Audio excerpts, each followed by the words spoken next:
दिनै खलिंदर block कमिटिनि annual कन्फारेन्समोन बेवहाय delegate सेसननि बादैबो अपेन सेसन जालांबाय आरो बे ब्लकनि आन्दाराव जेसेबां कर्मिफोर दं इउपिपिएलनि गासैबो फैजोबदों खोब मोजां जादों आसा खालामदों उन समफ्रावबो बेबायदि एखे पार्टिनि प्रति जि स्पिरिट बेखिनिखौ मेनटेन खालामनानै जोंनि पार्टि कर्मिफ्रा खामानि मावलांगोन दिनै बेवहाय बेखे जोंनि पार्टिनि सरकार जाखांनायनि उनाव मा खामानि जाखो बेफोरखौ पर्यालोचना खालामनाय जादोंमोन आरो खलिंदर समष्टियाव खामानि रायजोफ्रा जेसेबांखिनि आसा खालामदों बेबायदि खालामनो हायाखै आरो बे मोनसे सरकारा मोनसे समावनो गासैबो खामानि मावजोबनाया सम्भबफोर नङा बेनिखायनो जिखिनि मावदों रायजोफ्रा सन्तुष्ट जानो हायाखैबाबो जों बेखौ मावलांगोन मानोना बिटिसि सरकार हिसाबै जोंहा फान्ड लिमिटेड आरो लिमिटेड फान्डजों जेसेबां हायो गासै ओनसोलनि जेंनाखौ बोस्रांनो थाखाय खामानि मावगोन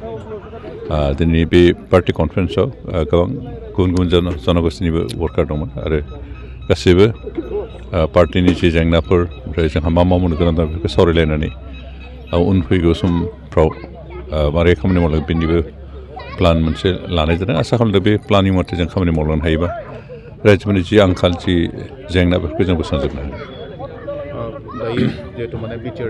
एकर्डआ फैगासिनो दङ बेनि थाखाय माबायदि सापर्ट बिटिआर एकर्ड दिनखौ जों एबार खोब सिम्पलि पालन खालामगोन इन्टिमेटेड इन्सट्राक्सन हरबाय प्रत्येक साब डिभिजन हेडक्वार्टार डिस्ट्रिक्ट हेडक्वार्टारफ्राव पार्टि वार्कारफ्रा बेखौ खुंगोन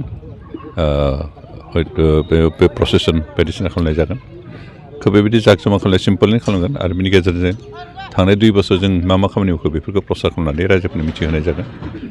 आरो इन फिउचार जों मा खामानि मावगोन बेफोरखौबो रायजोफोरजों फोसावनानै जोंनि हाबाफोरखौ स्टार्ट खालामनाय जागोन बांसिनै जों दं इउपिपिएलनि गेजेरावनो माखासे पार्टि वार्कार्स जायफोर दं बिथांमोनखौ गोबांखौनो खुद्रिनायखौ नुनो मोनबाय थादों गोबाङानो एक्सुवेलि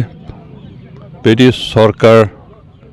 दानानै खामानि मावफैनाय अभिगता गैयि गोजा पार्टि वार्कारफ्रा गोबाङानो हयथ' सानदोंमोन सिगाङाव जोंनि इउपिपिएलनि सरकार गैयि समाव जे सरकार जायोब्ला सरकारनिफ्राय जि गोसो बेखौनो मोनगोन बेबायदि मोनसे आसा खालामदों बेबायदि सानदोंमोन खिन्थु सरकाराबोथ' मोनसे लिमिटेसन दं मोनसे सिस्टेम दं बे सिस्टेमनि गेजेरजोंसो माबाफोर सुबिदा होनांगौबा होनो हागोन दा जिबायदि आसा खालामदोंमोन जिबायदि सानदोंमोन बेबायदि जायैखाय गोबाङानो एसे दुखु मोननाय बायदि फोरमायदों खिन्थु प्रेक्टिकेलि रावबो सरकारानो पार्टिनिसिम जोंहा खालिंदुवार बिहाबनि थाखाय जोंनि सरकारा 2 बोसोर जाना थांबाय आरो जोङो दिनै खालिंदुवार बिहाबाव मोनसे फार्स्ट एनुवेल कनभेनसनखौ सानसेनि हाबाफारि लानानै जोङो लाहार फाहार खुंनाय जाबाय दिनै जोंहा बेयाव इउपिपिएल दोलोनि सेन्ट्रेल कमिटिनि डिस्ट्रिक्ट कमिटिनि आरो जोंनि बिहाबनि गोबां चेयारमेन बिथांमोना जोंनि इउपिपिएलनि मावथि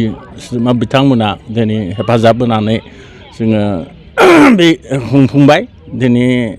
आरो दिनैनि बे हाबाफारियाव जोंहा जोंनि इउपिपिएल दोलोखौ मोजां मोननानै पिपिएफ दोलोनि गोबां आइजोफोरा दिनै जइन खालायदो आरो जोंहा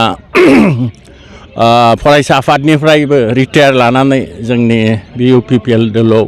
खामानि मावनो थाखाय दिनै जइन जाफायदो आं बेनिखायनो दिनै इउपिपिएल दोलोनि सासे खालिंदुवार बिहाबनि एमसिएलए जाना गोग्गानाय मोनदों नंगौ जोङो 2 बोसोराव जाबायदि मावनांगौ जोंहा गोबां थासारि फैबाय कर'ना थासारि अब्लाबो जों मावनो हादो आरो जोंनि मावनायफोरखौ नुनानै दिनै गुबुन दोलनिफ्राय फैनाया मोनसे पजिटिभ आं बेखिनिखौनो दिनै फोरमायनाय थाबाय गोजोन्थों